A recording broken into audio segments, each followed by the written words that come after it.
right, welcome back sa unang Hit It International singing sensation, Cherie. Welcome, hottest. And hottest in the world. Para siya. Ano na pakiramdam? Hottest lesbian in the world. Parang walang naniniwala. Hindi, syempre, kinakabahan. Kasi baka siguro na ako ni Ellen DeGeneres. Pero, Kasi kung world, Oo nga. Pero may mga, may mga nagme-message na sa'yo, taga-LGBT sa US. Or... Opo naman. Actually, yung nag-send po sa akin nung news, kumbaga parang isa rin po siya ng parte ng LGBT. So parang doon ko nalaman na yung news. So, ayun, thankful ako. And, di pa rin makapaniwala. So, celebrate na natin yan, papandesal ka. Sino ba yung pumangalawa? Sino yung pumangalawa sa'yo? May alam ka? May listahan ba yun? 105 po yun. Pang-ilan ka? Number 1. Number one siya. Oh, tama kasi yung mga Ellen, Portia de Rossi, nasa baba sila, di ba?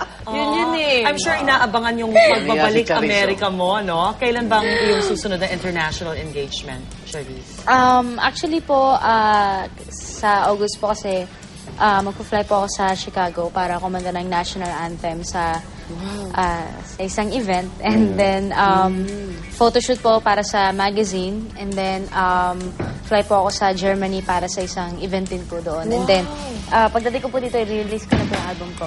Mas nadagdagan pa yung projects mo after nung yung revelation. Salamat sa Diyos. Ayun. Good. And ito na yung special someone. Oo. Going strong. Okay lang ba tayo? Okay. Mukhang okay naman. Ito, kasama kamusta niyang yung hottest, special someone? Labas ka nga muna. Andito. Nahihiya na naman. O, kamusta kayo? Going strong? Opo naman. Yeah, Opo naman. good. Inspiration mo pa Namumula rin ako siya. eh. Oo nga. Uy, ito. Okay. Yung, kasi, of course, naging co-star mo si Cory Monteith, Yes. no? Sa Glee. So, anong pakiramdam?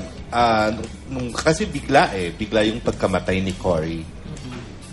Actually, nung nalaman ko po kasi, parang nakita ko lang sa Twitter account ni Troy, yung musical director ko. Tapos, tinawag niya parang, dude from Glee is dead. Parang sabi ko, sinerch ko kagad.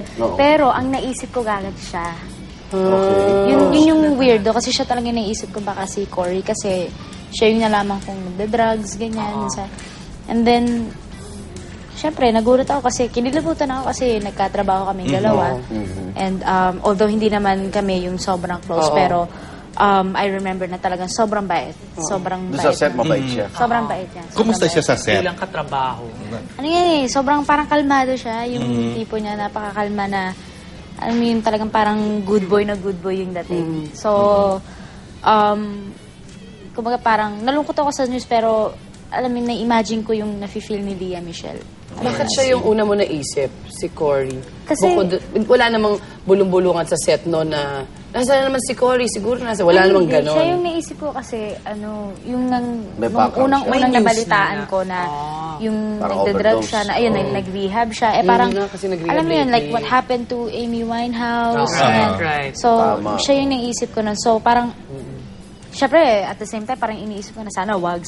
Kasi parang, kumbaga, lahat naman sila naka-hangout ko nung time na nag-shoot out. Kumbaga, parang ilang weeks din ko rin silang nakasama. So, to think na siya yung nawala, parang, syempre, Sobrang malaking kawalan talaga sa Sa Glee. Hindi nga nila alam kung, di ba, itutuloy yung next season or Right. babaguhin yung buong script. Anyway, pakita mo naman yung pang-sampung tattoo mo.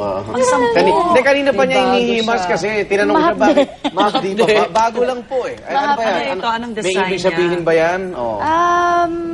Bracelet wala nyo? naman. Para hindi na ako nagbe-bracelet. Okay. Permanent bracelet.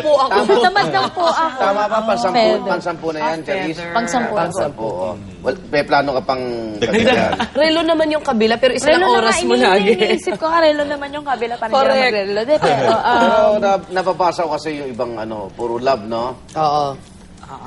I am a never child. knew Called true love. love until someone broke my heart. Tama naman din. Ito naman, love eternally. Oh. So, bakit feather? Feather po kasi Malaya. nahulog lang, dumikit sa akin. Wala po Feather, parang ano naisip yan? ko lang. Malaya. Malaya, yun. Kapag Paglipad. kahit saan Malaya siya. ang paglipad. Kahit Kung saan tao siya magtayo ng ano, no? Tagabasa ng tato. Pwede. Yung- Imbis na dreams yung binabasa tato, mamaya po awitan naman tayo ng nag-iisang international singing sensation and hottest. Abangan niyo po yan. Pagbabalik pa ang unang init, kasama si Charisse. Hates! You're hot.